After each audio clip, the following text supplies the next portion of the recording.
Hi everyone, welcome back to the channel. In today's video, I will be answering some of the questions that I get every day around competitive programming. Now I have arranged these questions in a specific order so that while answering them, you guys can get a quick roadmap on how you can not only start competitive programming but also get good at it. I will also tell you about some of the mistakes that people generally make while doing CP and how you can avoid those mistakes so that you don't waste a lot of your time recovering from them. Now, I would like to tell you that I have been doing CP for about a year now, and all of the tips that I give you today will be from my own personal experience. This is my Codeforces profile, and you can add me in your friends list if you would like to see how I practice and give contests on Codeforces. And this is my CodeChef profile. Now, the main reason for showing you these profiles is to let you know that the person giving you these tips is credible enough. This is important because nowadays every other person is giving CP advice, even though they themselves haven't experienced this journey. So next time when you look at another YouTube video on CP, ask the creator for the Codeforces profile. So here is an overview of the things that I will be discussing today. How to start competitive programming, the learning resources available and the ones that I used, the right way to give contests and to upsolve problems, how to overcome demotivation. Now this one is really important. Then we'll be discussing about the CodeChef long challenges. Then I'll also tell you about the best practices and my personal experience with competitive programming. And I'll also tell you how to approach other people for help. Now this one is also really important because many of the people who are starting out in CP don't know how to approach other people for help. So the first question that I'm going to answer is where to start or how to start. And here are 3 things that you need to do before you can actually start giving contests on programming websites. First of all, learn basic math. By basic math, I mean learning about simple number theory concepts like prime numbers, LCM, HCF, factors and multiples, and also being able to solve basic linear equations and inequalities. Next, what you need to do is you need to learn a programming language. It is important because having all these good problem solving skills and having all the knowledge is of no good if you are not able to convert your logic into code, right? And then what you need to do is you need to improve your typing speed. This is obviously not the most important prerequisites for CP, but the thing is that when you're in a competitive programming contest and there is a problem which is based on very heavy implementation, then you will definitely have an upper hand. And if you're able to type more than 50 words per minute, this should not be a priority. But if you type somewhere around 20 to 40 words per minute, you need to definitely improve. And how should you improve? Then you can first of all learn touch typing. I won't go into a lot of details here, but you can try out websites like Typing Academy, 10 Fast Fingers and Monkey Type. Then the next question is which programming language to learn for CP. Now my personal favorite here is C++, and it is also the most widely used language for CP. This is because C++ provides you with the fastest runtime. And also for problems where you have very strict time limits, coding in C++ would definitely give you an upper hand. Then comes Java or Python. I mean, you can also try Java and Python, but here also I would prefer going with Java. This is because although Java is not as fast as C++, it is still much faster than Python. And doing recursive calls in Python is like very, very heavy and it takes up a lot of time. So whenever you have questions where you have to do a DFS, Python is like very, very slow here. And if you're already very comfortable with Python, I would suggest that, you can continue doing Python. But if you're someone who's just starting out, I would highly recommend going with C++. Okay, now that you've learned basic math and a programming language, the very next question that we're going to look at is whether you should directly start giving contests or learn some data structures and algorithms first. So here there is no rule of thumb, but my personal opinion would be to directly start giving contests. This is because all the data structures and algorithms that are out there, you can learn them while attempting contests and learning from the editorials that are posted after the contests. This way you will not only be learning DSA, but will also get a good experience on how to attempt competitive programming contests. Because eventually learning all the DSAs and not being able to use them in contests will be of no help, right? So yeah, that is my take on it. And obviously if you're preparing for placements and you have very less time, then you can do it the other way around as well. Now the next question that I come across every other day is, what are the free resources that are available for CP? So since we are here on YouTube, I will begin by telling you about some very educational YouTube channels that are out there. First of all, there is Erecto's YouTube channel. Like Erecto even has his own Discord server for CP, and you should definitely check it out if you haven't already. Then there is Code and Code, and I think this one is really good for learning different algorithms. Then there is one by Karthik Arora, and this one is like the best for dynamic programming. So if you guys are also struggling with dynamic programming, I think you should definitely check it out. Then how can I forget the best one, my own YouTube channel. I regularly post editorial videos of contest problems and also some of my contest streams. So yeah, if you haven't subscribed till now, do consider subscribing and make sure you press the bell icon to never miss any future updates. Talking about websites, I would say Codeforce's edu section is really good. They have some really quality content on some important topics along with topic specific problems to practice. Then there is CP Algorithms. And I think CP Algorithms is one website which is not known to many beginners. So the next time that you come across a new algorithm, the first thing that you should do is read about it on CP Algorithms. Then you can also refer to Geeks for Geeks to learn various implementation of data structures and algorithms. And I think Geeks for Geeks has implementations of almost all DSAs that are out there. So you should definitely check it out. So since we've talked about the free resources available, it also makes sense to talk about the paid resources available for CP. Now I took the CP course from Coding Ninjas, and then there is one by Coding Blocks as well. Also recently Unacademy has started their own series on competitive programming. So all of them are paid and you can check them out if you want a well-defined structure while learning CP. To be honest, I don't think there is anything special about them, and please keep in mind that the certificate that they provide you is of absolutely no use. So please don't take any such course for just the certification. But yeah, if you are someone who struggles on learning things on your own, specifically CP, so you can definitely check one of them out and it will provide you a well-defined structure while you're learning CP. Now there are many of you who've asked me about my experience and reviews about the Coding Ninjas course that I took after my first semester. So I think the course definitely provided a kickstart to my CP journey, as I didn't know anything about DSA or CP problems at that time. So yeah, I would recommend you to take that course only if you are a beginner.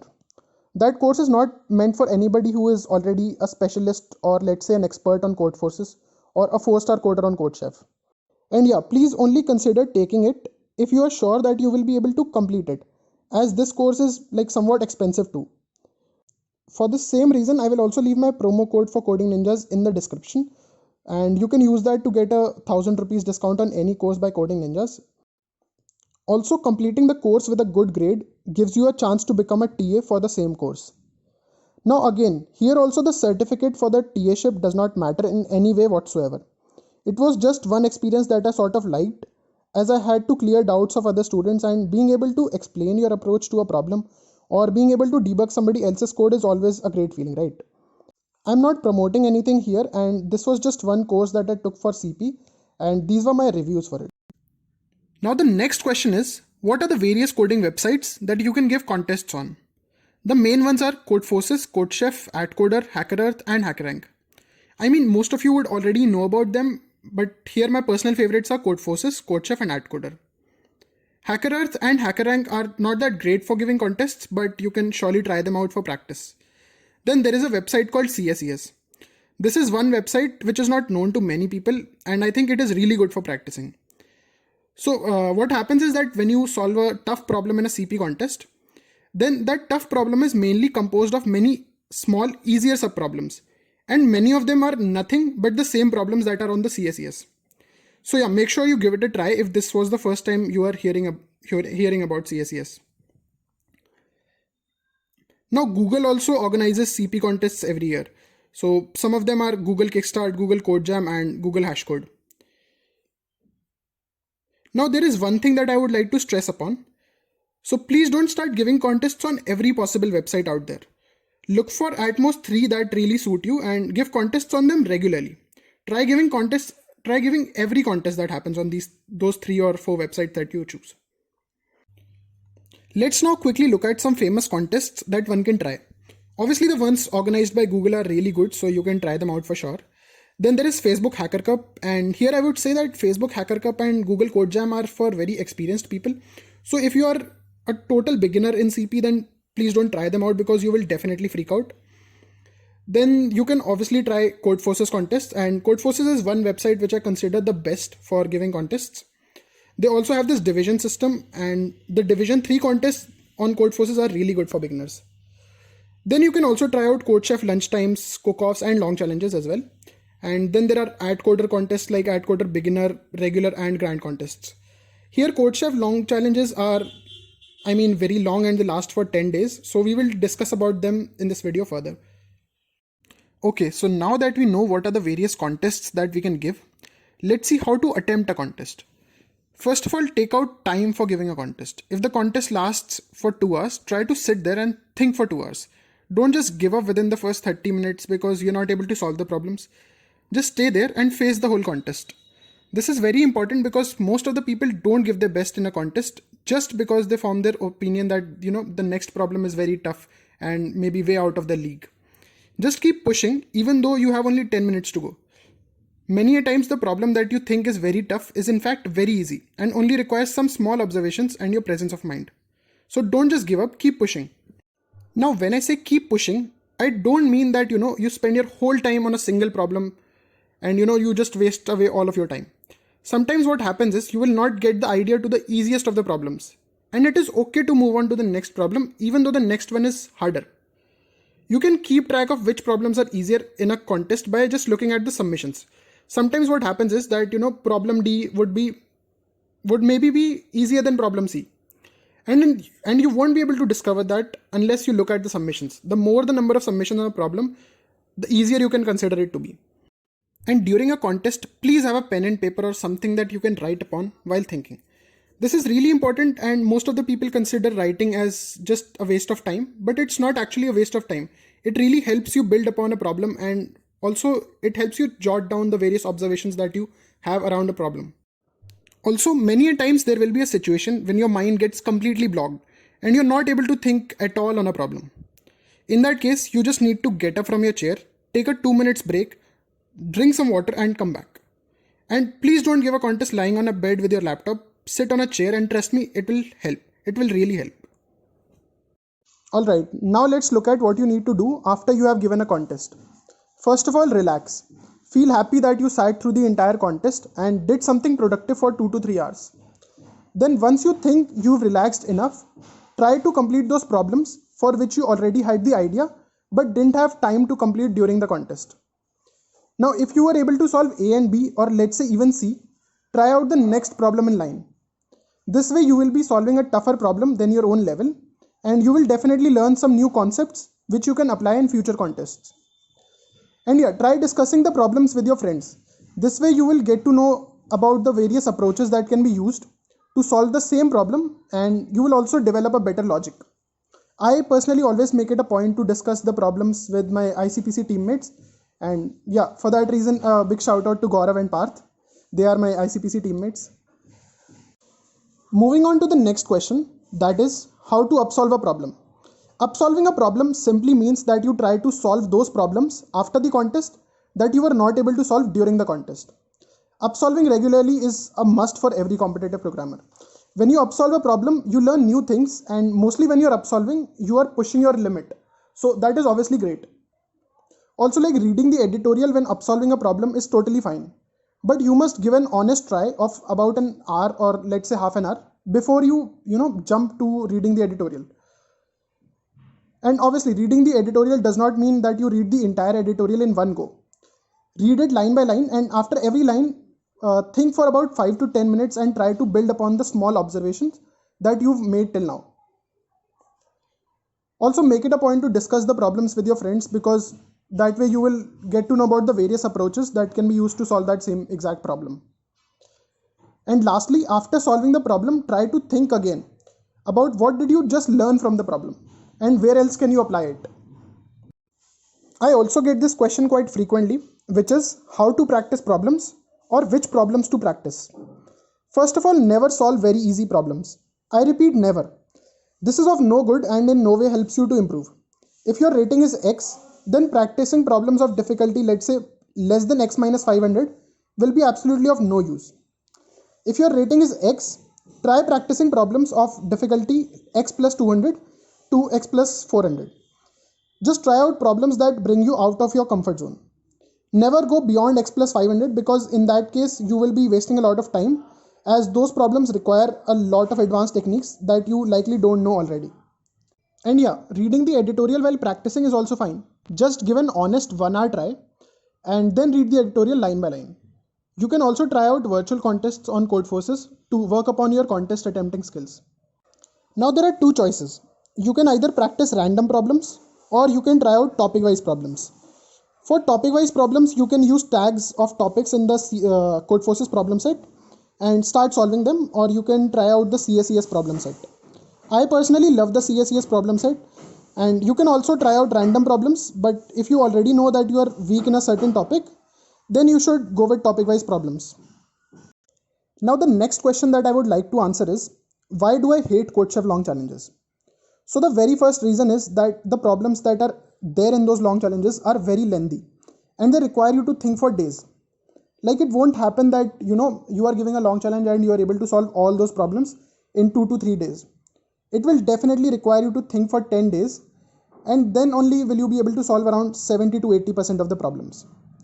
And what happens is that while doing this, you don't learn any time management skills, which are very essential for a short contest. So another thing that happens is that people end up asking their friends for logics.